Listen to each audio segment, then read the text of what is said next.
श्रीरामं शरणं समस्तजगता रामं विना का गति।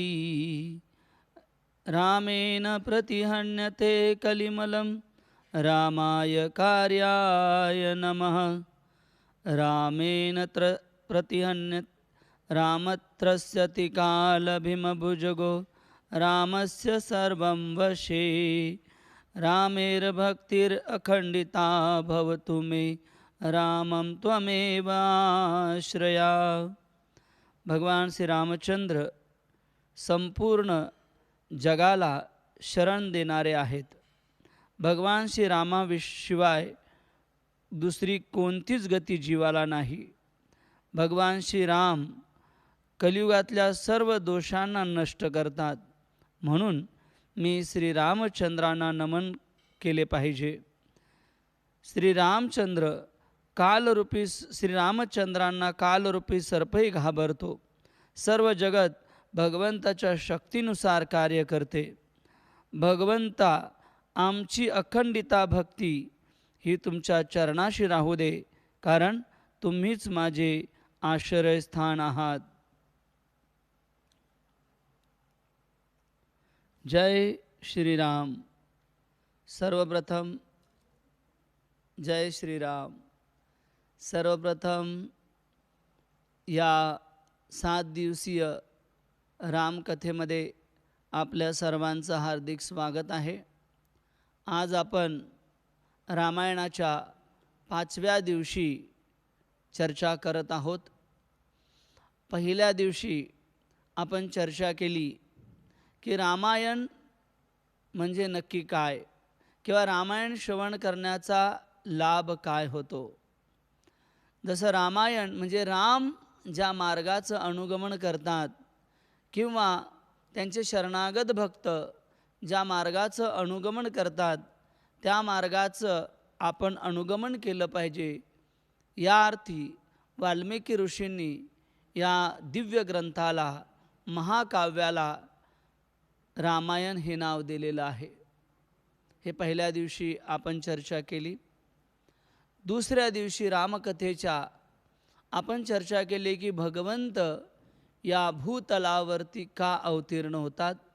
याच्यामध्ये पद्मपुराण, रामायण, महाभारत, भगवद्गीता या सर्व शास्त्रांमधून की भगवंत अवतीर्ण होण्याची प्रमुख ते 8 कारणं आपण चर्चा केली, ज्यामध्ये जयविजयांचा उद्धार असेल, नारद मुनींच्या शाप खरा करण्यासाठी, किंवा नारद मुनींना अहंकारातून नष्ट करण्यासाठी, नारद मुनींचा अहंकार नष्ट करण्यासाठी, आणि त्याचबरोबर कलियुगातल्या बद्ध जीवांना भगवंतांच्या लीलांचं श्रवण करून त्यांना आध्यात्मिक धाम प्राप्त करता यावं, म्हणून भगवान श्रीराम या भूतलावर अवतीर्ण झाले। अशी विविध कारणं आपण दुसऱ्या दिवशी चर्चा केली। आणि तिसऱ्या दिवशी आपण चर्चा केली की रघुकुल रीत सदा चली आई, प्राण जाय पर वचन न जाय। इक्ष्वाकु वंशापासून आलेली ही वंशावली आपण चर्चा केली, ज्यामध्ये महान राजा रघु असो, अनरण्य असेल, अज असेल, भगीरथ असेल, सगर महाराज असतील, त्यांच्या पूर्ण जीवनचरित्रांची आपण चर्चा केली। काल 4थ्या दिवशी आपण पाहिलं की कशा प्रकारे भगवान श्रीरामाची आंतरिक भावना काय होती सीतेचा त्याग करण्याची, आणि कशा प्रकारे सीता माहेरी आलेली आहे आणि वाल्मिकी ऋषी बाळंतपणासाठी माहेरी आलेली आहे वाल्मिकीच्या ऋषींच्या आश्रमामध्ये। याची विस्तृत चर्चा काल आपण केली की कशा प्रकारे जे वाल्मिकी ऋषी आहेत तमसा नदीच्या काठावरती गेले आणि त्यांनी तिथे एक क्रौंच पक्षाच्या जोडीला पाहिलेला आहे। क्रौंच पक्ष्यांची विशेषता ही असते की जर एखादा जोडीदार मृत्युमुखी पडला तर दुसरा क्रौंच पक्षी आपला दुसरा जोडीदार कधीच शोधत नाही, किंवा तो त्याला जीवन त्यागून देतो, परंतु दुसऱ्या क्रौंच पक्षाशी संग करत नाही. आणि हे सुंदर वातावरण ज्यावेळी तमसा नदीच्या काठावरती वाल्मिकी ऋषींनी पाहिलं, क्रौंच पक्ष्यांचा वध पाहिला, त्यावेळी त्यांच्या हृदयातून एक करुणामयी श्लोक निघालेला आहे, ज्याची आपण काल चर्चा केली. मा निषादम प्रतिष्ठाम त्वमगम शाश्वती सम यद क्रौंच मिथुनादि कामवदी काम मोहिता. जी माता लक्ष्मी आहे ती भगवान श्री विष्णूंच्या वक्षस्थळावर वास करते आणि भगवंत तिच्याबरोबर शाश्वत लीला करत असतात. आणि तेच भगवंत आता काममोहित रावणचा वध करण्यासाठी अवतीर्ण झालेले, किंवा त्याच भगवंतानी कामरूपी रावणाचा वध केलेला आहे. असा हा प्रेम आणि करुणेने भरलेला जो श्लोक आहे, हृदयातली जी भावना आहे, पोटातली जी भावना आहे, मुखावाटे बाहेर निघालेली आहे. नारद मुनी थोडंसं चिंता करतात की मी का शाप दिला, आणि या चिंतेतून ते पोहोचतात स्वतःच्या आश्रमामध्ये. आणि आश्रमामध्ये पोहोचल्यानंतर काल आपण पाहिलं की कशा प्रकारे फार सुंदर वर्णन आलेलं आहे की ब्रह्माजी ते सांगतात की तुझ्याकडून रामायणाचं लिखाण व्हायचं आहे. आणि त्यांना सांगतात की कशा प्रकारे रामायण हा अत्यंत महान ग्रंथ आहे आणि तुला ते लिहायचं आहे. त्यावेळी वाल्मिकी ऋषींनी प्रश्न विचारला की मला भूतकाळात झालेल्या घटना, वर्तमान काळातल्या घटना आणि भविष्य काळातल्या होणाऱ्या घटना कशा काय कळतील. त्यावेळी फार सुंदर श्लोक वाल्मिकी ऋषी सांगतायत. वाल्मिकी ऋषींना ब्रह्माजी सांगतायत, रहस्यं च प्रकाशं च यदवृत्तिं तस्य धीमता रामस्य सह सौमित्र राक्षसाणां च सर्वशा. की हे वाल्मिकी ऋषी रहस्यं च प्रकाशं च, की जे काही रामायण झालेले, ज्यावेळी तुम्ही लिखाणासाठी एखादं पान ज्यावेळी तुम्ही उचलाल, त्या पानावरती तुम्हाला रहस्यं च प्रकाशं च, की जे काही झालेलं आहे, जे काही होत आहे आणि जे काही होणार आहे, या सगळ्या गोष्टी तुम्हाला याच्यातून दिसतील. आणि मग वाल्मिकी ऋषींना ब्रह्माजी सांगतात की जे तुम्ही रामायणाचं लिखाण करणार आहे त्याची विशेषता यावस्थास्यति गिरया सरितच्च महातले तावद रामायण कथा लोकेषु प्रचरिष्यति. की जोपर्यंत नद्या आहेत, जोपर्यंत पर्वत आहेत, तोपर्यंत ही रामकथा गायली जाईल असं भविष्य ब्रह्माजीने सांगितलेलं आहे. काही टीकाकार याच्यावर टीका करताना लिहितात की जोपर्यंत रामकथा आहे तोपर्यंत पर्वत आणि नद्या राहतील नाही. तर अशा प्रकारे मग वाल्मिकी ऋषींनी नारद मुनींनी सांगितलेल्या 24,000 100 श्लोकांची 24,000 श्लोकांमध्ये लिखाण केलेलं आहे. आणि तेच लवकुशाला सांगितल्यानंतर लवकुश जे भगवान श्री रामांचे पुत्र आहेत ते अयोध्यामध्ये अश्वमेध चालू असताना तिथे पोहोचतात आणि तिथे जाऊन या दिव्य रामकथेचं श्रवण करतात, कीर्तन किंवा गायन करत असतात. आणि मग कशा प्रकारे सुंदर अयोध्या नगरीचं वर्णन तिथे केलेलं आहे.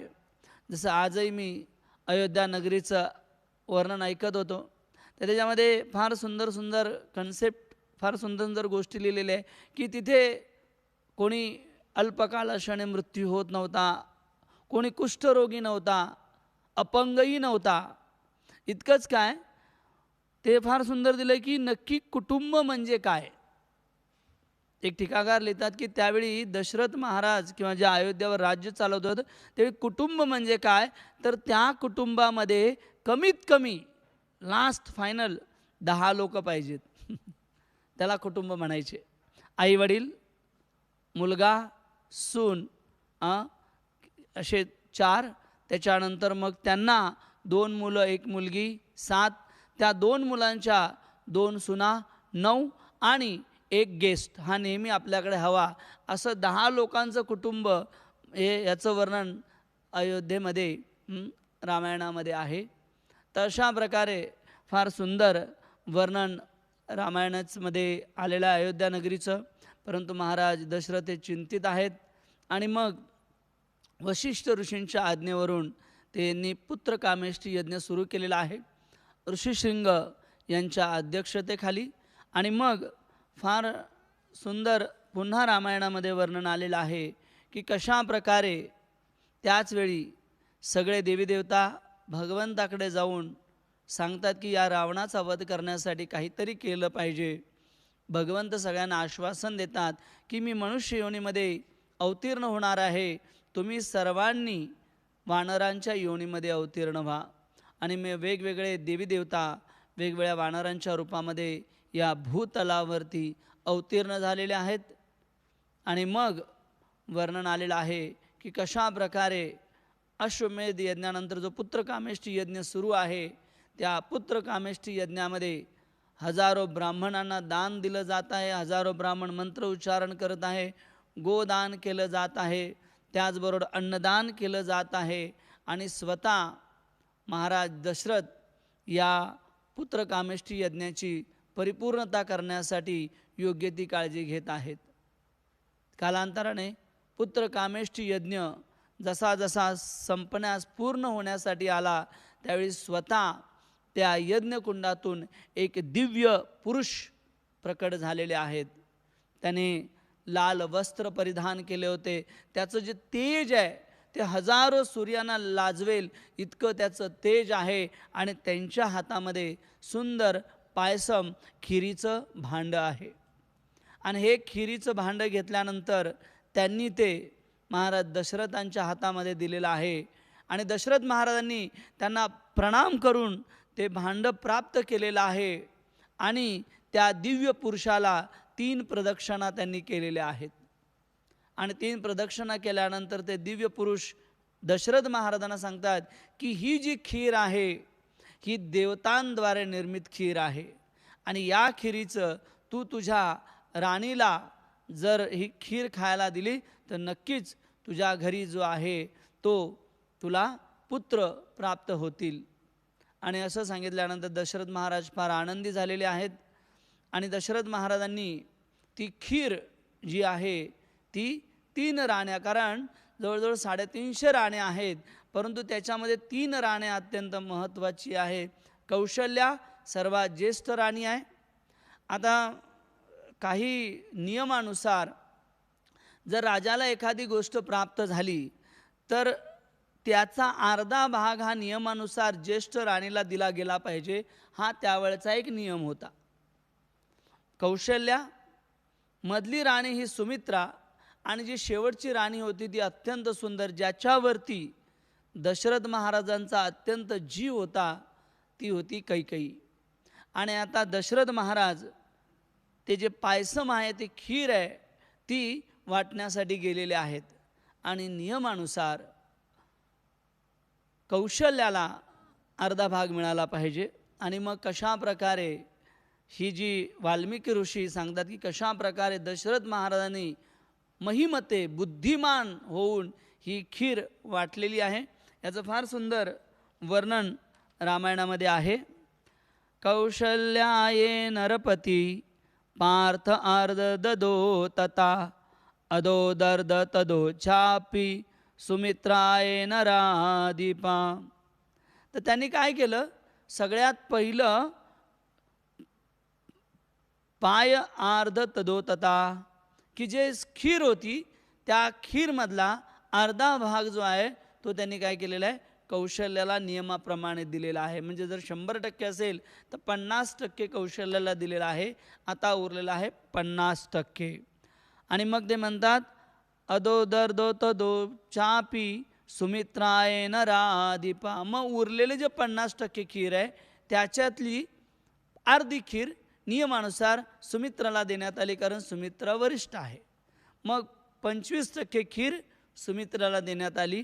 आणि मग त्यानंतर कैकेयीचापि शिष्टार्ध ददो पृथक कारणाद प्रददो चापि शिष्ठार्थम पायसाम्यामृतोमयम. त्यांनी काय केलं मग उरलेलं, कारण सगळ्यांना जो राणी आहे त्यांच्या क्रमानुसार त्यांनी 12.5% म्हणजे जो अर्धा भाग उरला होता त्याच्यातलाही अर्धा भाग कैकेयीला दिलेला आहे. म्हणजे 50% दिला कौशल्याला, 25% दिलेला आहे सुमित्राला आणि 12.5% दिलेला आहे कैकेयीला.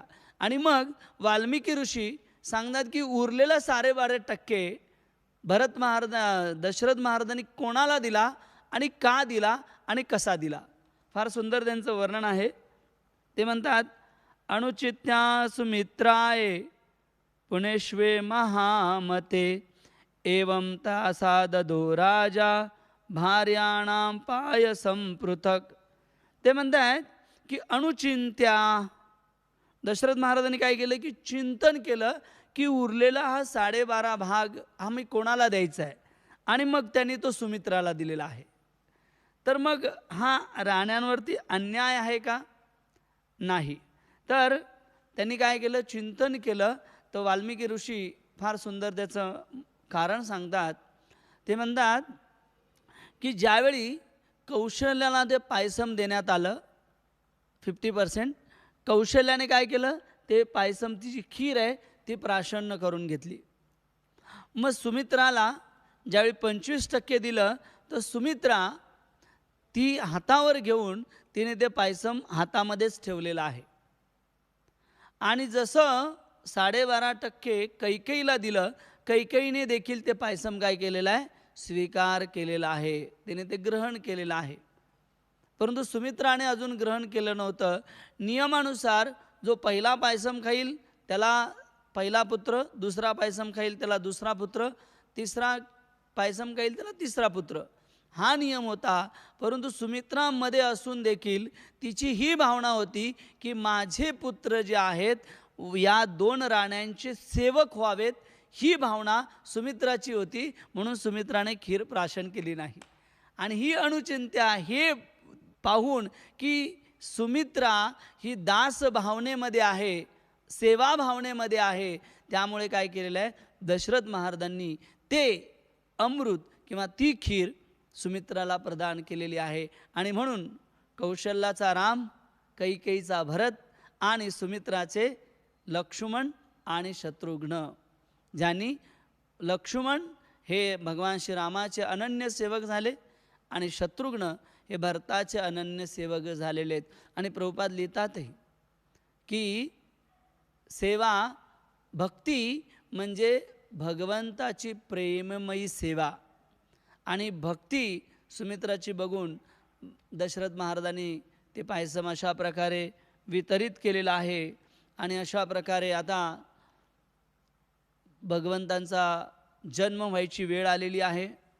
फार सुंदर वाल्मिकी रामायणामध्ये त्यांचं वर्णन आहे की कशा प्रकारे आता या 3ही राण्या गर्भवती झालेल्या आहेत आणि अयोध्या नगरीमध्ये उत्साहाचं वातावरण आहे.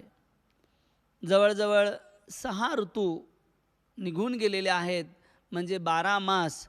आणि आता लवकरच भगवंत आणि त्याचबरोबर 4 राण्यांना पुत्र होणार आहे. आणि अयोध्या नगरीचं फार सुंदर वर्णन वेगवेगळ्या टीकाकारांनी केलेलं आहे की कशा प्रकारे अयोध्या नगरी आता भगवंताच्या स्वागतासाठी सजलेली आहे. शीतलमंद सुरबिबहाव हर्षित सुर संतन मन चाहू. फार सुंदर सांगितलेलं आहे की अयोध्येमध्ये शीतल सुगंधित मंद सुगंध वायू विचरण करत होता आणि प्रकृती सगळ्या नियमतत्वाचं योग्य पद्धतीने ती पालन करीत होती. आणि या सर्व गोष्टींबरोबर जे देवी देवता होते, जे सूर हर्षित सूर संतन मन चाहू, जे सूर म्हणजे भगवंताचे अनन्य भक्त देवता होते आणि जे संत होते त्यांच्या हृदयामध्ये एकदम मन जे आहे, त्यांचं हृदय जे आहे ते हर्षित झालेलं आहे. ज्यावेळी भगवंत अवतीर्ण होणार. कुसुमित वनगिरी गणमनियारा श्रम ही सकल सरी तामृतधारा. सुंदर वर्णन आचार्यवृंद करतात. ते म्हणतात की कुसुमित वनगिरी, प्रत्येक वृक्ष इतका आनंदित आहे की ते आपल्यामधलं सगळ्यात चांगलं पुष्प आणि चांगल्यात फळ, जे की ज्याचा सुगंध दूरवर पसरेल, हे प्रत्येक वृक्ष प्रदान करत आहे अयोध्येमध्ये. आणि त्याचबरोबर वर्णन आलेलं आहे की जे पर्वत आहेत गगनी यारा, ते म्हणतात की जे पर्वत आहेत ते देखील मोत्यांना प्रकट करू लागलेले आहेत. त्याचबरोबर वेगवेगळे वृक्ष, वेगवेगळे पक्षी, फुलपाखरांचं देखील फार सुंदर त्याच्यामध्ये वर्णन आहे की कशा प्रकारे सगळीकडे आल्हाददायक वातावरण निर्माण झालेलं आहे. आणि श्रम ही सकल सरिता अमृतधारा, जी नदी वाहती आहे त्या नदीचं जे जल आहे ते अमृताप्रमाणे सगळ्यांना लागू लागलेलं आहे. अमृताप्रमाणे, ज्याच प्रकारे ती नदीची धार नाही तर अमृताची धार वाहत आहे, असं वर्णन आचार्यवृंद करतायत. सोय अवसर वीर चीज बजाना चले सकल सुर साजीवमाना. सोय अवसर विरचन जब जाना, हा ज्यावेळी पाहिलं की आता 12 मास झालेले आणि भगवंत या भूतलावर अवतीर्ण होणार आहेत, अयोध्येमध्ये अवतीर्ण होणार आहेत. चले सकल सुरसा जीवमाना, जे देवी देवता आहेत ते सगळेजण नटून थटून आपल्या विमानामध्ये बसून वेगवेगळ्या प्रकारचे भेटवस्तू घेऊन, वेगवेगळ्या प्रकारचे, फार सुंदर वर्णन आहे की केवळ देवताच नाही, नृत्यांगना, गायक, वादक, वेगवेगळ्या अप्सरा, गंधर्व, हे सगळेजण अयोध्येमध्ये गर्दी करू लागलेले आहेत. आणि अयोध्येच्या वरती देवतांच्या विमानाची ट्रॅफिक जाम झालेली आहे. आणि मग वर्णन केलेलं आहे की बरेसे युमन सुजंजली साजी गह ग गगन दुदंबी वाजी, की भगवंताचा जन्म व्हायची ज्यावेळी वेळ आली त्यावेळी सगळेजण नृत्य करू लागले, कीर्तन करू लागले, आनंदाने जोरजोराने उत्सव साजरा सुरू झालेला आहे. आणि मग फार सुंदर ती तिथी आलेली आहे. त्या तिथीमध्ये नवम तिथी मधु मास पुनीता शुक्ल पक्ष अभिजीत प्रीता मध्य दिवस यति शीतल धामा पावन काल लोक विश्रामा. तर नवमी तिथी आणि चैत्र महिन्यामधला वर्णन आलेलं आहे. शुक्ल पक्षामध्ये भगवंत अवतीर्ण झालेले आहेत. त्याचबरोबर अभिजित मुहूर्त आहे आणि पुनर्वसू नक्षत्रावरती वार मंगळवार दुपारी. फार सुंदर वर्णन आहे की दुपारी वातावरण कसं होतं. मध्य दिवस यदी शीतल धामा, जरी दुपार जरी असली तरी तिथे शीतल मंद सुमंद वायू वाहत होता. आणि त्याचबरोबर सगळेजण या रामनवमीचा किंवा राम उत्सवाचा जल्लोष करू लागलेले आहेत. दशरथ महाराजांना ज्यावेळी कळालं की कौशल्याला राम झालेला आहे, जी कैकेयी आहे तिला पुत्र भरत आणि सुमित्राला 2 पुत्र झालेले आहेत, त्यावेळी त्यांनी फार सुंदर वर्णन आलं की हजारो गायी ब्राह्मणांना दान केलेले आहेत. सगळीकडे वर्णन आलेलं आहे की अन्नदान, गोदान, धनदान, 5 हिरे मोती दान देण्यास दशरथ महाराजांनी सुरुवात केलेली आहे. आणि सगळीकडे अयोध्यामध्ये आनंदाचं वातावरण पसरलेलं आहे. तर अशा प्रकारे या अयोध्या नगरीमध्ये भगवंताचा जन्म झालेला आहे. 12व्या दिवशी वर्णन आलेलं आहे की 12व्या दिवशी वशिष्ठ ऋषी येतात आणि बालकांचं नामकरण करतात. जनरली 11व्या दिवशी नामकरण केलं जातं, परंतु फार सुंदर वाल्मिकी ऋषी सांगतात की 12व्या दिवशी का केलं जातं, कारण जे क्षत्रिय असतात त्यांचं 12व्या दिवशी नामकरण केलं जातं. आणि मग भगवंत जे आहेत वशिष्ठ ऋषी यांनी सर्वांना फार सुंदर सुंदर बाललीला आहेत, परंतु पुढे भरपूर कथा असल्यामुळे आपण थोडीशी कथावरच चर्चा करणार आहोत की कशा प्रकारे आता वशिष्ठ मुनींनी या चौघांची नावं ठेवलेली आहेत, जे जीवांना आकर्षित करणारे आहेत, जीवांना परमोच्च आनंद देणारे आहेत. आणि जे जीवांचे परमोच्च ध्येय आहेत त्या कौशल्याच्या पुत्रांना राम दिलेला आहे, कैकेयीचा पुत्र भरत आणि त्याचबरोबर सुमित्राचे पुत्र लक्ष्मण आणि शत्रुघ्न, अशा प्रकारची चौघांची नावं दिलेली आहेत. आणि मग कालांतराने यांचं जातक संस्कार, यज्ञपवीत आणि यांना गुरुकुलमध्ये देखील, वशिष्ठ ऋषींच्या गुरुकुलमध्ये देखील ठेवण्यात आलेलं आहे.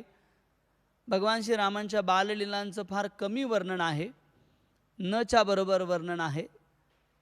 एक फार सुंदर आचार्य त्यांच्या रामायणामध्ये एक छोटीशी लीला आहे, या लीलेचं वर्णन फार सुंदर त्यांनी केलेलं आहे. आणि या लीलेवरून आपल्याला देखील काही शिकवणी ते देत आहेत. जसं भगवंत एकदा आपल्या मित्रांबरोबर खेळ खेळत आहेत आणि माता कौशल्या जी आहे ती आपल्या परिवारासाठी स्वतः काय करत आहे, भोजन बनवत आहे किंवा भोजन परोसत आहे. आणि त्याचवेळी दशरथ महाराज राजदरबारातून येतात आणि सांगतात की मला फार भूक लागलेली आहे, तर मी बसतो. तर कौशल्या सांगते की नाही, असं करा, मुलं बाहेर खेळत आहेत त्यांना आवाज द्या आणि ते आले की त्यांच्याबरोबर आपण सगळेजण भोजन करा. आणि मग दशरथ महाराज जे आहेत ते पोहोचतात, भगवान श्रीराम जिथे खेळत आहेत तिथे सगळी मुलं खेळत आहेत. महाराज दशरथ त्यांना आवाज देतात की चला खेळायला, चला भोजनाला, परंतु कोणी ऐकत नाही, सगळेजण खेळण्यामध्ये गुंतलेले असतात. बाललीला आहे सुंदर. आणि मग दशरथ महाराज पुन्हा येतात, परंतु ते कौशल्या सांगतात की कोणीच आलेलं नाही आहे. तर कौशल्या माता पळत जाते आणि मुलांना जसा आवाज देते तेव्हा दशरथ ही जी मुलं आहेत राम, भरत, लक्ष्मण, शत्रुघ्न हे येतात आणि जेवणासाठी बसतात.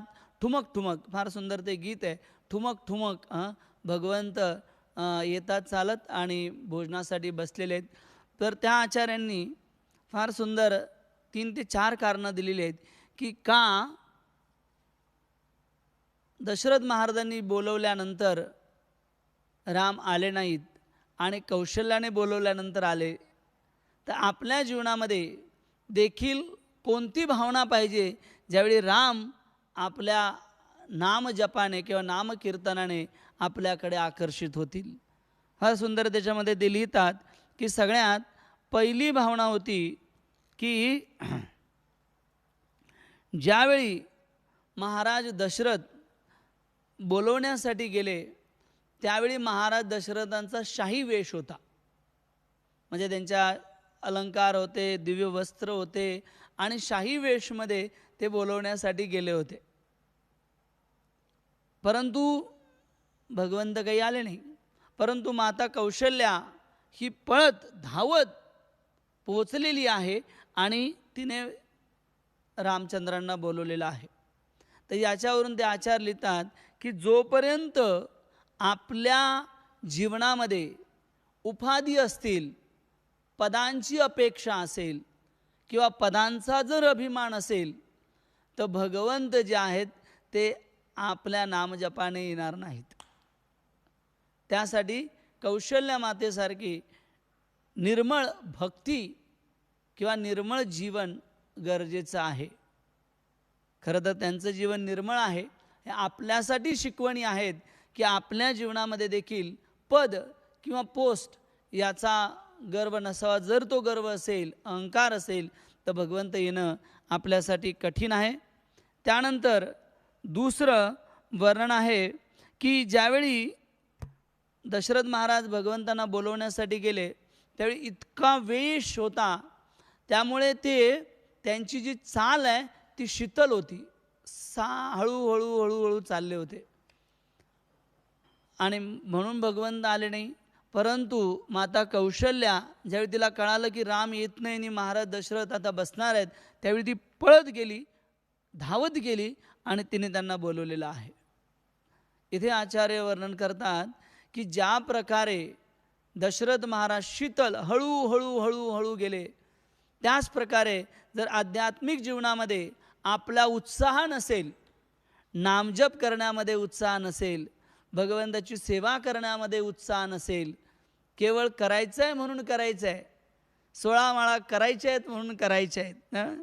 कधी कधी तर आध्यात्मिक जीवनामध्ये आपली अशी स्थिती येते की खीच कृष्ण खीच कृष्ण, कृष्ण कृष्ण खीच खीच, खीच राम, राम राम खीच खीच. तर उत्साह पाहिजे भगवंताचं नाम जप करण्यासाठी, कीर्तन कथा करण्यासाठी, सेवा करण्यासाठी. आणि हा उत्साह जर असेल माता कौशल्याप्रमाणे, तर भगवंत नक्कीच ठुमक ठुमक दौडे दौडे आपल्याकडे आल्याशिवाय राहणार नाही. हे दुसरं कारण त्यांनी दिलेलं आहे. तिसरं कारण वर्णन आहे की महाराज दशरथ हे एक पुरुष आहेत आणि माता कौशल्या ही एक स्त्री आहे. आणि ज्यावेळी दशरथ महाराजांनी आवाज दिला त्यावेळी भगवंत आलेले नाही आहेत, आणि माता कौशल्याने ज्यावेळी आवाज दिला त्यावेळी भगवंत आलेले आहेत. तर ज्ञान आणि वैराग्य याला पुलिंगी म्हणजे पुरुषलिंगी म्हटलेलं आहे, आणि भक्ती जी आहे तिला स्त्रीलिंगी म्हटलेलं आहे.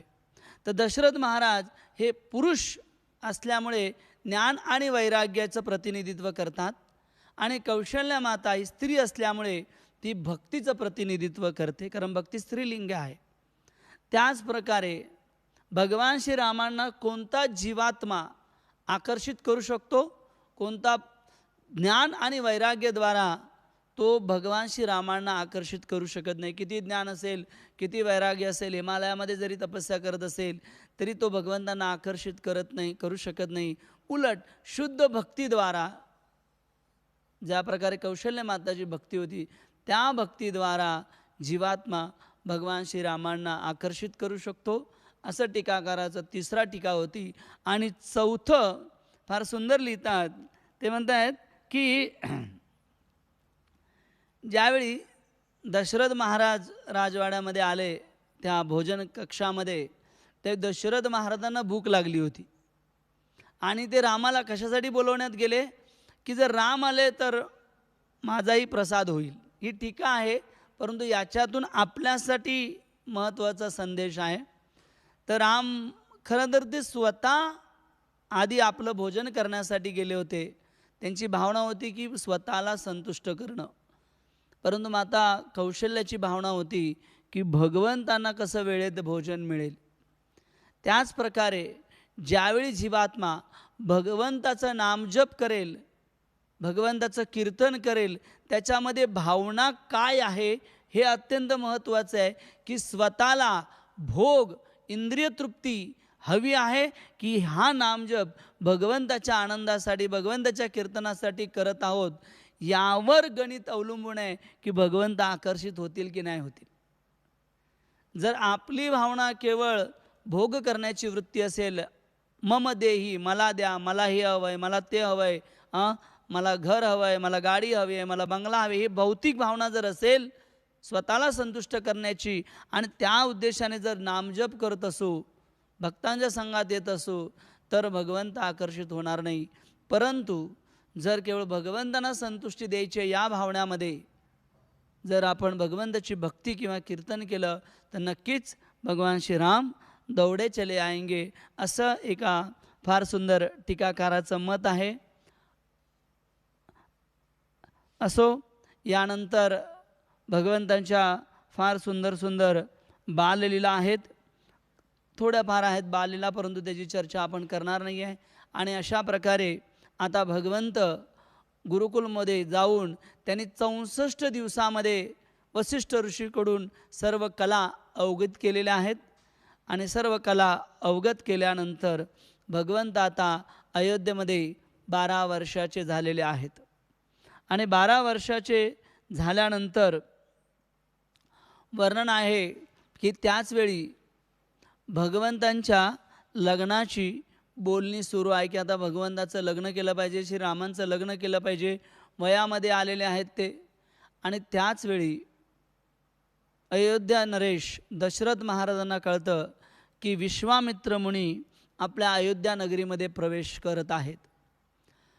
जसं दशरथ महाराजांना हे कळतं, दशरथ महाराज यांच्या हृदयाला आनंदाला पारावर राहत नाही. ते स्वतः आसनावरून उठतात आणि दशरथ महाराज विश्वामित्रांच्या स्वागतासाठी जातात. विश्वामित्रांचं स्वागत करतात. त्यांचं पादप्रक्षालन दशरथ महाराजांनी केलेलं आहे आणि त्यांना आपल्यापेक्षा उच्च आसनावर बसवलेलं आहे. आणि मग दशरथ महाराजांनी त्यांची प्रशंसा केलेली आहे. ते म्हणतात की ज्या प्रकारे एखाद्या व्यक्तीला त्याच्या हातावरती अमृताचे बिंदू प्राप्त व्हावेत किंवा एखाद्या राज्यामध्ये बराच काळ दुष्काळ पडल्यानंतर पाऊस सुरू व्हावा, त्याचप्रमाणे अजून एक ते फार सुंदर उदाहरण देतात. ते म्हणतात की ज्या प्रकारे एका निपुत्रिकाला ज्यावेळी पुत्र प्राप्त होईल आणि त्याच्यानंतर त्याला जो आनंद प्राप्त होतो, त्याचबरोबर एखादा व्यक्ती ज्याला हरवलेलं कधी न मिळणारं धन ज्यावेळी त्याला अचानक मिळाल्यानंतर त्याला जो आनंद होतो, तो आनंद विश्वामित्र मुनी आपण आल्यामुळे मला झालेला आहे. आणि त्यामुळे मी आपली काय सेवा करू शकतो, मी आपली प्रत्येक इच्छा पूर्ण करेन, असं वचन दशरथ महाराज विश्वामित्र मुनींना देतात. आणि मग विश्वामित्र मुनी जे आहे ते अयोध्येमध्ये येण्याचं कारण सांगत आहेत. ते म्हणतात की हे राजन, मी एक महायज्ञ आरंभलेला आहे आणि हा महायज्ञ चालू असताना त्या यज्ञामध्ये मारीच आणि सुबाहू हे 2 राक्षस उपद्व्याप करत आहेत. आम्ही ज्यावेळी यज्ञ करत असतो त्या यज्ञामध्ये मध्यरात्री येऊन ते मांस, मूत्र, मल ह्याने ते यज्ञाचा विध्वंस करतात आणि म्हणून मी तुझ्याकडे याचनेसाठी आलेलो आहे. तर कृपा करून माझी याचना हीच आहे की मला तुझा जो पुत्र आहे श्रीराम याला तू दे. केवळ 10 दिवस तू त्याला माझ्याबरोबर पाठव, या इच्छेने मी तुझ्याकडे आलेलो आहे. ज्यावेळी हे ऐकलेलं आहे अयोध्या नरेश दशरथ महाराजांनी, त्यावेळी काय झालेलं आहे, दशरथ महाराज बेहोश झालेले आहेत आणि जवळजवळ मूर्छित पडलेले आहेत. 1 तासानंतर त्यांना शुद्धीवर आलेले आहेत. परंतु ज्यावेळी 1 तासानंतर पुन्हा ते विश्वामित्राला पाहतात आणि विश्वामित्राने सांगितलेलं आहे की मला तुझा पुत्र राम हवा आहे, हे शब्द ऐकल्याचं स्मरण त्यांना होतं आणि पुन्हा ते मूर्छित होऊन जातात. इतकं प्रेम भगवान श्री रामचंद्रांवर त्यांचं आहे. पुन्हा ते शुद्धीवर आल्यानंतर ते सांगतात की हे विश्वामित्र मुनी, कृपा करून मला तुम्ही सांगा की सुबाहू आणि मारीच नक्की नेमके कोण आहेत आणि राक्षस किती बलशाली आहेत हे मला तुम्ही सांगा. त्यावेळी विश्वामित्र मुनी सांगतात की रावणाचे जे सैनिक आहेत किंवा रावणाचे सेवक आहेत आणि त्यांनी त्रिकाळामध्ये वेगवेगळ्या ठिकाणी यज्ञ बंद करून गोहत्या, ब्राह्मणांच्या यज्ञांना बंद आणि ब्राह्मणांना ते मारण्याचा प्रयत्न करत असतात. तर कृपा करून मला त्याच्यातून मुक्त करण्यासाठी, त्यांच्यापासून मुक्त होण्यासाठी श्रीरामचंद्रांना द्या. आणि मग दशरथ महाराजांची फार मोठी लिस्ट आहे. राजीव नेत्रम हा शब्द मग तिथे सांगतात की भगवंत ते फार सुंदर विश्वामित्र मुनींना कन्व्हिन्स करतात की करण्याचा प्रयत्न करतात की माझा जो मुलगा आहे श्रीराम हा राजीव नेत्रम आहे आणि अजून तो 16 वर्षाचा झालेला नाही. ही पहिलं गोष्ट दशरथ महाराज पहिलं कारण देतात की राम तुमच्याबरोबर न आलेला चांगला. तर राजीव नेत्रम का? कारण राजीव नेत्रम म्हणजे भगवंत अजून लहान आहेत आणि त्यांना रात्रीची झोप येते. हे जे निशाचर आहेत किंवा हे राक्षस आहेत हे रात्रीचं आक्रमण करतात आणि ते तर एकजून बालक आहे, त्यामुळे त्यांना तुम्ही न घेऊन जाता मला घेऊन चला. आणि काय म्हणतात दशरथ महाराज की 16 वर्षाचा अजून झालेला नाही आहे. का? कारण जोपर्यंत त्यावेळी अशी प्रथा होती की जोपर्यंत 16 वर्षाचा होत नाही तोपर्यंत त्याला युद्धामध्ये पाठवलं जात नाही. जसं आपल्याकडे 18 वर्षाचं होत नाही तोपर्यंत त्याला लायसन दिलं जात नाही. त्याच प्रकारे गाडी चालवण्याचं लायसन दिलं जात नाही. त्याच प्रकारे भगवान श्रीराम अजून 16 वर्षाचे झालेले आहेत, त्यामुळे ते युद्ध करण्यास अजून लहान आहेत. अशा प्रकारचं कारण दशरथ महाराज देतात. आणि मग वेगवेगळी कारणं दशरथ महाराज देत आहेत की कशा प्रकारे माझी सेना ठीक आहे, रामचंद्र अण्णा मी घेऊन येतो आणि मीही त्यांच्याबरोबर येतो. आणि अशा प्रकारे फार सुंदर सुंदर वेगवेगळी कारणं दशरथ महाराज विश्वामित्र मुनींना देतात. परंतु विश्वामित्र मुनी ठाम असतात की मला जर दिलास तर केवळ तुझाच पुत्र दे आणि तोही 10 दिवस. हे ऐकल्यानंतर जे दशरथ महाराज आहेत त्यांना सहन होत नाही आणि ते म्हणतात की मी माझा पुत्र देणार नाही. हे ऐकल्यानंतर विश्वामित्र मुनी ज्यांची चर्चा आपण उद्या करू की त्यांचे स्वभाव काय होता, त्यांची स्थिती काय होती, तर विश्वामित्र मुनी जे आहेत ते अत्यंत क्रोधित होतात आणि ते सांगतात की हे राजन, तुला माहीत नाही की तू काय करतोय. तू पुत्र शोकामुळे वात्सल्यामुळे तू तुझ्या कर्तव्याला विसरून चाललेला आहेस. त्यामुळे मी तुझा सर्व राजवंश नष्ट करून टाकेन. आणि अत्यंत क्रोधित विश्वामित्र मुनी ज्यावेळी होतात त्यावेळी गुरु वशिष्ठ ऋषींच्या लक्षात येतं. आता वशिष्ठ ऋषी आणि यांचं कधीच जमलेलं नाही आहे. विश्वामित्र मुनी आणि वशिष्ठ ऋषी यांचं कधीच जमलेलं नाही आहे. हे नेहमी उद्या आपण त्याची चर्चा करू. तर इतके भांडत असतात की व्यासदेवानी सुद्धा, एक टीकाकार लिहितात की व्यासदेवानी सुद्धा महाभारतामध्ये यांचा उल्लेख फार जपून केलेला आहे, यांना जवळ आणण्याचा प्रयत्न केलेला नाही आहे व्यासदेवाने देखील. म्हणून महाभारतामध्ये वर्णन आहे की ज्यावेळी पांडू महाराजांना शाप मिळतो की तुम्हाला पुत्र होणार नाही, तुम्ही ज्यावेळी काम भावनेचा स्वीकार कराल, कामामध्ये लिप्त राहाल, त्यावेळी तुमचा जो आहे मृत्यू होईल. परंतु कुंती महाराणीला दुर्वासा ऋषीकडून वरदान असतात आणि मंत्र उच्चारांद्वारे युधिष्ठिर महाराज, भीम आणि अर्जुन ज्यावेळी जन्म होतो त्यावेळी अर्जुनाच्या जन्माच्या वेळी सर्व ऋषी मुनींना एकत्र केलं जातं की हा जो जन्म आहे या तिघांचा हा धार्मिक आहे, योग्य पद्धतीने आहे. आणि त्यावेळी सगळे ऋषींची नावं व्यास महर्षी लिहितात. व्यास महर्षी पहिलं वशिष्ठ ऋषींचं नाव लिहितात, मध्ये जमदग्नीचं नाव लिहितात आणि तिसरं मग विश्वामित्र मुनींचं नाव लिहितात.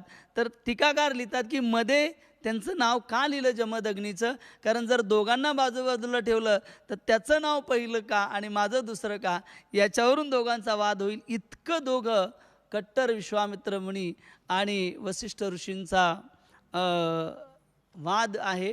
परंतु तसे वशिष्ठ ऋषी आता विश्वामित्र मुनींना सांगत आहेत की हे विश्वामित्र मुनी, दशरथ महाराजांना सांगत आहेत की हे विश्वामित्र मुनी जे आहेत ते अत्यंत प्रभावशाली आहेत.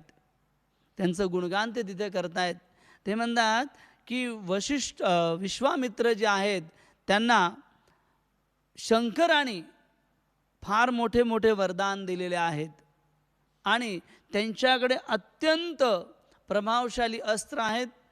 जर तू रामाला त्यांच्याबरोबर पाठवलं, कारण विश्वामित्र मुनी इतके प्रबळ आहेत की ते स्वतः त्या राक्षसांचा वध करू शकतात. परंतु जर ते यज्ञातून उठले तर यज्ञाचं फळ त्यांना प्राप्त होणार नाही आणि म्हणून ते युद्ध करत नाही आहेत. परंतु जर तू रामचंद्रांना पाठवलं तर नक्कीच बरेच शस्त्रास्त्र ते रामचंद्रांना देतील आणि म्हणून तुम्ही रामचंद्रांना त्यांच्याबरोबर पाठवा. आणि असं वशिष्ठ ऋषींनी गुरुची आज्ञा मिळाल्यानंतर दशरथ महाराज तयार होतात. आणि मग दशरथ महाराज ज्यावेळी रामाला आज्ञा देतात की तू त्यांच्याबरोबर जाऊ शकतो, ते निघताना लक्ष्मणजी देखील धनुष्यबाण घेऊन येतात. मग इथं टीकाकार लिहितात की खरं तर विश्वामित्र मुनींनी रामाला मागितलं होतं, लक्ष्मणाला काही सांगितलं नव्हतं. परंतु ते लिहितात की लक्ष्मण कसा आहे की ज्या प्रकारे एखाद्या व्यक्तीची सावली त्याच्यापासून भिन्न केली जाऊ शकत नाही, त्याप्रमाणे रामापेक्षा लक्ष्मणाला भिन्न केलं जाऊ शकत नाही. आणि म्हणून येत्रय अयोध्येमधून बाहेर पडतात विश्वामित्र मुनी आणि त्याचबरोबर भगवान श्रीराम आणि लक्ष्मणजी हे तिघे आता अयोध्येतून निघालेले आहेत.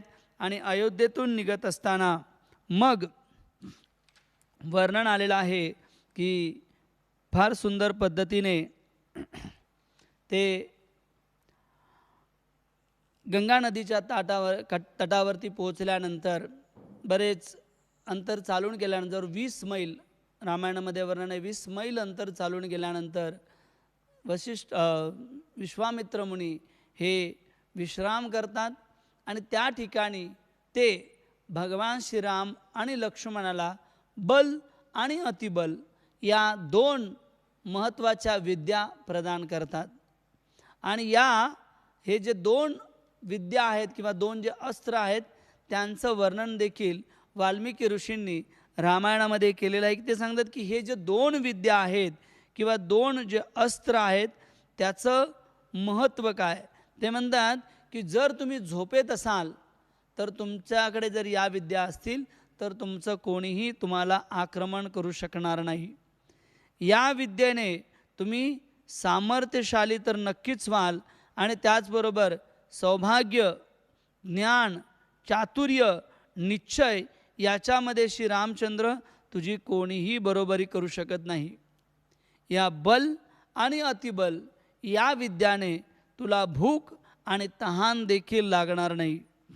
त्याचबरोबर बल आणि अतिबल या विद्येमुळे तुझं जे यश आहे ते नेहमी वाढतच राहील, ते कधीच कमी होणार नाही. आणि त्याचबरोबर या ब्रह्मदेवाप्रमाणे तुझं जे तेज आहे ते तेज नेहमी वाढत राहील. अशा प्रकारे बल आणि अतिबल या विद्येची विद्येची ती शक्ती आहे असं वर्णन जे आहे ते विश्वामित्र मुनींनी केलेलं आहे. आणि मग वर्णन आलेलं आहे की पुढे बराच काळ चालून गेल्यानंतर गंगा आणि शरयूच्या संगमावरती तिथे आश्रम आहे. तो आश्रम अत्यंत भकास आहे, तिथे काहीच वातावरण निस्तब्ध आश्रम आहे. त्यावेळी तिथे विश्वामित्र मुनींना भगवान श्रीराम विचारतात की हा जो भकास आश्रम आहे आणि इथे वेगळी स्तब्धता आहे, हा कोणाचा आश्रम आहे. त्यावेळी विश्वामित्र मुनी सांगतात की या ठिकाणी महादेवांनी, शिवजींनी जो आहे कामदेवाला भस्म केलं होतं. कामदेव जे आहे शिवजींची तपस्या भंग करण्यासाठी आला होता, परंतु आपलं 3रं नेत्र उघडून शिवजींनी त्याला भस्म केलेला आहे. अनंग त्याला कोणतंच अंग ठेवलेलं नाही आहे कामदेवाला. आणि ती जी जागा आहे ती ही संगम आहे, गंगा आणि शरयूचा संगम आहे. आणि मग पुढे वर्णन आलेलं आहे की गंगेच्या दक्षिण तटावरून हे त्रय विश्वामित्र मुनी, लक्ष्मणजी आणि भगवान श्रीराम विचरण करत असताना चालत असताना सिद्धाश्रमकडे, कारण विश्वामित्रांचं स्थान आहे सिद्धाश्रम, तिथे चालत असताना त्याने पाहिलं की घनदाट अरण्य आहे आणि या घनदाट अरण्यामध्ये भयानक शांतता आहे, निस्तब्धता आहे आणि दूर दूरपर्यंत दिवसा देखील झाडं इतकी घनदाट होती की सूर्याचा प्रकाश भूमीवर पडत नव्हता, परंतु तिथे कोणीही प्राणी नव्हतं. भयानक शांतता होती. आणि हे पाहिल्यानंतर भगवान श्री रामचंद्रांच्या हृदयामध्ये एक प्रश्न निर्माण झाला. त्यांनी विश्वामित्र मुनींना विचारलं की मुनी, इतकी भयानक शांतता स्तब्धता आहे, हे कोणतं जंगल आहे आणि इथे इतकी स्तब्धता आणि शांतता का आहे? त्यावेळी फार सुंदर वर्णन दिलेलं आहे विश्वामित्र मुनीने. त्यांनी सांगितलं की फार वर्षापूर्वी इथे 2 राज्य होती. एकाचं नाव होतं मालदा आणि दुसरंचं नाव होतं कारुष. आणि हे 2 राज्य अत्यंत धनसंपन्न, इथे प्रजा अत्यंत सुखी आणि समाधानी होती. परंतु ही जी ताटका नावाची राक्षसीन आहे, ही राक्षसीनी जी आहे तिने या जनपदांना नष्ट केलेलं आहे आणि आता ते जनपद नष्ट होऊन इथे भयानक जंगल उगवलेलं आहे. मग भगवान श्रीराम चर्चा करतात की ही दोन जनपदे इथे का होती, इतकी धनशाल्य आणि समृद्ध का होती, आणि ताटका ही कोण होती आणि जिने हा विध्वंस का केलेला आहे. आणि मग विश्वामित्र मुनी या मालदा आणि कारुष या जनपदांची, या राज्यांची माहिती सांगतात. ते म्हणतात की फार वर्षापूर्वी वृत्रासूर नावाचे असुर होते. खरं तर ते महाराज चित्रकेतू होते, परंतु पार्वतीच्या शापामुळे त्यांना असुरांचं रूप प्राप्त झालं, वृत्रासूर. आणि हे वृत्रासूर भगवंताचे अत्यंत निस्सीम भक्त होते. आणि इंद्राद्वारे ज्यावेळी त्यांचा वध झाला त्यावेळी इंद्राचं जे शरीर आहे ते पापमय झालेलं आहे, कुरूप झालेलं आहे. मग त्या कुरूपतेमधून मुक्त कसं व्हावं हा देवीदेवतांनी विचार केल्यानंतर सर्व देवीदेवतांनी काय केलेलं आहे, गंगेचा अभिषेक केलेला आहे. गंगेने त्यांचा अभिषेक केलेला आहे आणि अभिषेकाद्वारे इंद्र पापातून मुक्त झालेले आहेत. परंतु जे जल होतं, अभिमंत्रित जल, ते त्यांनी पृथ्वीच्या, पापमय जल पृथ्वीच्या या भागावर टाकलं होतं.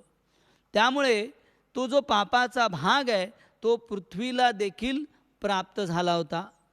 परंतु इंद्रदेवाने वरदान दिलं होतं की हे पृथ्वी, या पापमय जागेमध्ये 2 जनपद निर्माण होतील आणि ती धनधान्य किंवा सर्व गोष्टींनी समृद्ध होतील. आणि ती 2 जी जनपद होती किंवा जी राज्य होती ती होती मालदा आणि कारुष. आणि ही मालदा आणि कारुष हे जे 2 जनपद होती ती नष्ट होण्यामागचं जे कारण आहे त्याचं कारण आहे ताटका.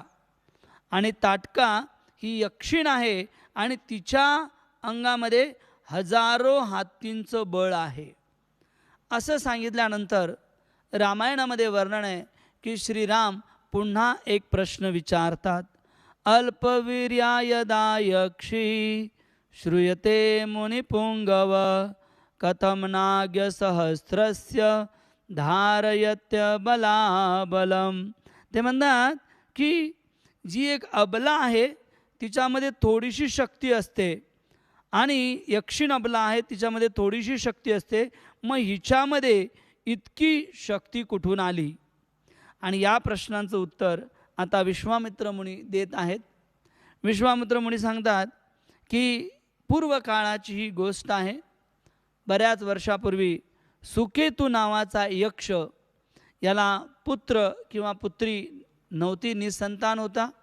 आणि म्हणून त्यांनी ब्रह्माजींची फार कठोर तपस्या केली. ब्रह्माजींची इतकी कठोर तपस्या त्यांनी केलेली होती की ब्रह्माजी प्रसन्न झाले आणि ब्रह्माजीने त्यांना वर दिला की मी तुला पुत्राचा तर वर देऊ शकत नाही, परंतु तुला एक पुत्री होईल. आणि मी तुला हेही वरदान देतो की तिला जवळजवळ 1000 हत्तींचं बळ राहील. आणि असा आशीर्वाद दिल्यानंतर सुकेतू यक्षाला एक मुलगी प्राप्त झालेली आहे, तिचा जन्म झालेला आहे. आणि ही जी मुलगी आहे, पुत्री आहे, अत्यंत रूपवान आहे, देखणी गुणवान आहे आणि ती वाढू लागली. परंतु 1000 हत्तींचं बळ असल्यामुळे ती बऱ्याच जणांना त्रास देऊ लागली. पुढे वयामध्ये तिचं सुंद नामक या यक्षाशी विवाह झालेला आहे. आणि एकदा पुढे मग सुंद यांच्याकडून या जी ताटका आहे तिला मारीच आणि सुबाऊ असे 2 पुत्र मारीच नावाचा पुत्र झालेला आहे. आणि मग अशा प्रकारे तिथे वास्तव्य करत असताना एकदा अगस्त्य ऋषी त्या जंगलामध्ये तपस्या करत असताना मारीच त्यांना खाण्यासाठी गेलेला आहे. ज्यावेळी मारीच त्यांना खाण्यासाठी गेला त्यावेळी अगस्त्य ऋषींनी त्याला शाप दिलेला आहे. आणि तो भयानक शाप त्याला प्राप्त झाल्यानंतर मग वर्णन आहे की त्यांच्या अंगावर सुंद देखील गेलेला आहे की माझ्या मुलाला तुम्ही शाप दिलेला आहे की राक्षस योनीमध्ये जाशील. तर त्यामुळे सुंदही आक्रमण करून गेला आणि सुंदाचा वध अगस्त्य ऋषीने मंत्राद्वारे केलेला आहे. हे ज्यावेळी पाहिलं त्यावेळी ही जी ताटका आहे जिच्यामध्ये 1000 हत्तींचं बळ आहे, यक्षिण आहे, ती यक्षिण देखील त्यांच्या अंगावर धावून गेलेली आहे. आणि मग त्यांनी तिला देखील शाप दिलेला आहे की तू राक्षस योनीमध्ये प्रकट होईल, तू यक्ष योनीमधून राक्षस योनीमध्ये जाशील असा शाप दिल्यानंतर तिला त्या सुंदर जी ताटका होती तिला राक्षसीचं अकराळ विकराळ रूप प्राप्त झालेलं आहे. आणि मग हे अकराळ विकराळ रूप तर प्राप्त झाल्यानंतर तिने द्वेष आणि राक्षसिणीच्या रूपामध्ये असल्यामुळे हे जे 2 मालदा आणि करुष हे जे राज्य होते या राज्यांच्या जनपदांना त्यांनी नाश केलेला आहे. आणि हीच ताटका या जंगलामध्ये निवास करत आहेत. हे राम, तुला या ताटकाचा वध करायचा आहे. हे ऐकल्यानंतर भगवान श्रीरामांच्या मनामध्ये एक प्रश्न निर्माण झालेला आहे की भगवंता, विश्वामित्र मुनी ती तर एक स्त्री आहे आणि मी तिचा वध कसा करू शकतो.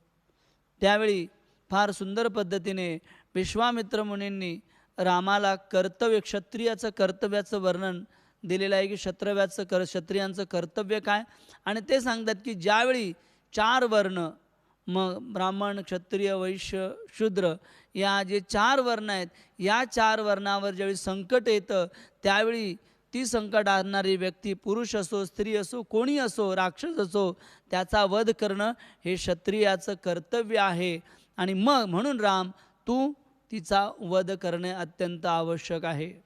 हे ज्यावेळी भगवान श्रीरामचंद्रांनी ऐकलेलं आहे त्यावेळी त्यांनी आपल्या धनुष्याला जी दोरी आहे ती ओढलेली आहे आणि जोरात त्याचा निनाद आवाज केलेला आहे, टणकार केलेला आहे.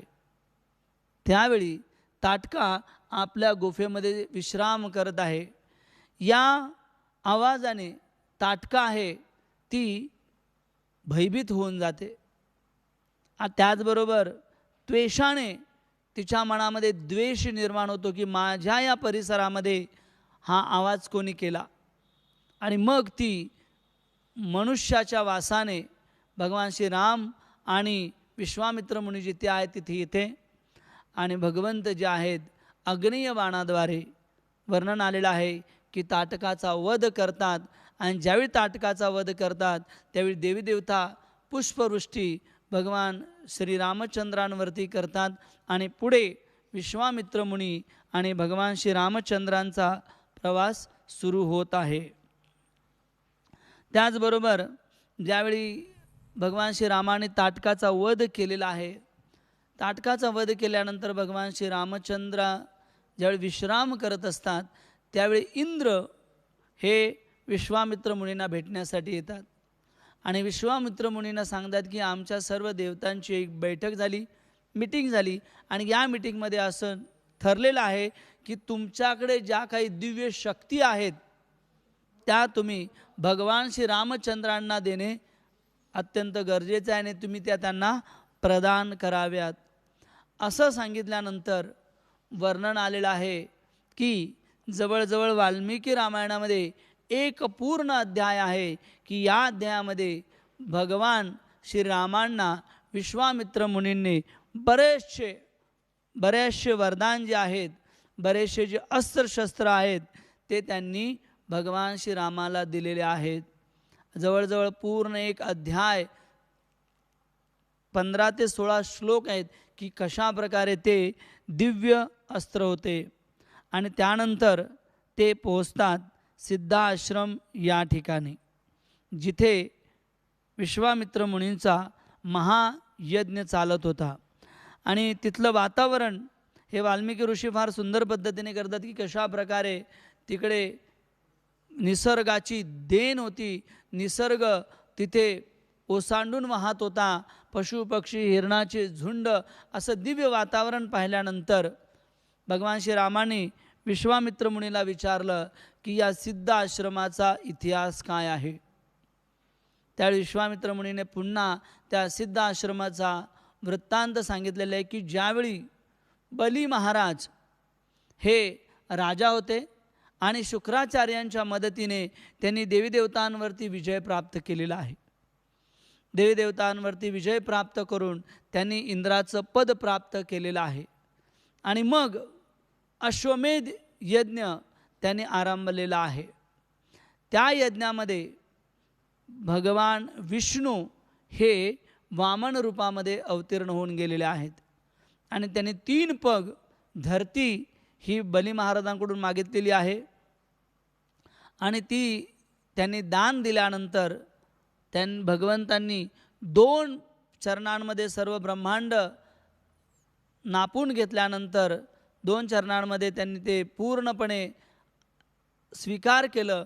आणि 3रं पद किंवा 3रं चरण मी कुठे ठेवू असं विचारल्यानंतर त्यांनी सांगितलं की बली महाराज सांगितलं की माझ्या मस्तकावरती ठेवा. आणि त्यांना पाताळामध्ये ढकलून दिलेलं आहे. बली महाराजांना तिथलं राज्य त्यांना प्रदान केलेलं आहे. आणि मग ते जे वामनदेव होते ते या सिद्ध आश्रमा ठिकाणी येऊन त्यांनी बराच काळ इथे व्यतीत केलेला होता आणि ही त्यांच्या तपस्याची जागा आहे. हा तो सिद्ध आश्रम वर्णन करण्यात आलेला आहे. आणि मग सिद्ध आश्रमामध्ये सर्व ऋषीगण भगवान श्रीरामांचं स्वागत करतात. सगळीकडे आनंदाचं वातावरण पसरतं आणि पुन्हा एकदा महायज्ञाला सुरुवात होते. महायज्ञामध्ये सगळे ऋषीमुनी मंत्रोच्चारण करू लागतात. वेगवेगळी सामग्री जी आहे ती तिथे उपलब्ध होते आणि महायज्ञ सुरू होतो. दिवस रात्र हा 12 दिवसाचा यज्ञ आहे महायज्ञ. आणि या 12 दिवसाच्या यज्ञामध्ये सर्वजण आहुती देण्यास सुरुवात करतात. 6 दिवस झाल्यानंतर मध्यरात्रीच्या सुमारास सुबाहू आणि मारीच आपल्या अनुयायांबरोबर या सिद्ध आश्रमाच्या ठिकाणी पोहोचतात जिथे विश्वामित्र तपस्या करत आहेत. हे ज्यावेळी अनुचर मारीच आणि सुबाचे अनुचर ज्यावेळी येतात त्यांच्याबरोबर त्यावेळी ते मल मूत्र रक्त मांस हे यज्ञामध्ये टाकण्याचा प्रयत्न करतात. परंतु भगवान श्री राम जे आहेत चक्र या अस्त्राद्वारे असं चक्र भेदन करतात की त्या चक्राद्वारे एकही वस्तू वरून टाकल्यानंतर ती यज्ञस्थळापर्यंत पोहोचत नाही. अशा दिव्य अस्त्रांद्वारे ते आच्छादन निर्माण करतात. सुबाहू आणि मारीच बरेच प्रयत्न करतात परंतु त्यात त्यांना यश येत नाही. शेवटी हे या दोघांना बघतात आणि असुरांचं आणि भगवान श्रीरामचंद्र लक्ष्मणाचं युद्ध सुरू होतं. बराच दीर्घकाळ युद्ध सुरू झाल्यानंतर भगवान श्रीराम जे आहे मारीचला एक बाण मानव अस्त्र म्हणून एक बाण आहे त्या बाणाद्वारे त्याचं शोधन करतात आणि तो जवळजवळ 1000 योजन दूर जाऊन समुद्राच्या मध्ये पडतो. लक्ष्मणजी बाकींच्या असुरांचा नाश करतात आणि मग भगवान श्रीराम अग्नीय बाणास्त्राद्वारे सुबाहूचा वध त्या ठिकाणीच करतात. आणि अशा प्रकारे रावणाचे अनुचर सुबाहू आणि मारीज यांना पराजित केल्यानंतर सिद्धाश्रमामध्ये आनंदाचं वातावरण निर्माण होतं आणि 12 दिवसाचा यज्ञ जो आहे तो सफल होतो. आणि तो यज्ञ झाल्यानंतर विश्वामित्र मुनी अत्यंत आनंदी होतात. परंतु भगवान श्रीरामांचं ते गुणगान करतात. परंतु भगवान श्रीराम हे कृतज्ञ आहेत, कृतज्ञ आहेत. ते सांगतात की गुरुवर्य हे केवळ आपल्या कृपेनं झालेलं आहे. आणि अशा प्रकारे विश्वामित्र मुनी हे संभाषण सुरू असताना अचानक मिथिला नगरीवरून संदेश वाहक येतो की जनकपुरीमध्ये एक फार मोठा उत्सव आयोजित केलेला आहे आणि सीता स्वयंवराचा जो आहे सीता स्वयंवराचा उत्सव हा जनकपुरीमध्ये होत आहे. तर कृपा करून आपण या उत्सवाला हजर राहावं अशी जनक महाराजांची इच्छा आहे. आणि त्यांच्या इच्छेला आपण मान द्यावा अशी ज्यावेळी त्या मेसेंजरने विश्वामित्र मुनींना सांगितलं त्यावेळी त्यांनी त्यांचा आदर तिथे स्वीकार केलं आणि सांगितलं की आम्ही नक्कीच येऊ. आणि ज्यावेळी मेसेंजर निघून गेला त्यावेळी भगवान श्रीराम आणि लक्ष्मणाला विश्वामित्र मुनीने सांगितलं की तुम्ही देखील मिथिला नगरीमध्ये माझ्याबरोबर चला. तिथे तुम्हाला सीतेचं स्वयंवर तर पाहायला मिळेलच, परंतु तिथे तुम्हाला अजून दिव्य गोष्टी प्राप्त होतील. ते म्हणजे की तिथे वर्णन आलेलं आहे की धनुष्य देवीदेवतांचं धनुष्य या जनक राजांच्या दिव्य धनुष्य तिथे आहे, त्याचं दर्शनही आपल्याला करता येईल. आणि असं म्हटल्यानंतर मग वर्णन आलेलं आहे की महाराज राम आणि लक्ष्मण मिथिला नगरीसाठी जाण्यासाठी निघालेले आहेत. आणि निघताना वाटेमध्ये आता काय काय होतं याची चर्चा आपण रामकथेच्या 6व्या आणि 7व्या दिवशी भगवान श्री रामचंद्राचा विवाह अशा प्रकारे चर्चा करूया. तोपर्यंत सियावर रामचंद्र की जय, पवनसूत हनुमान की जय, जगद्गुरु शील प्रभुपाद की जय. निधाय गौर प्रेमानंदे. हरि हरि बोल. पार पार. धन्यवाद. हरे कृष्णा.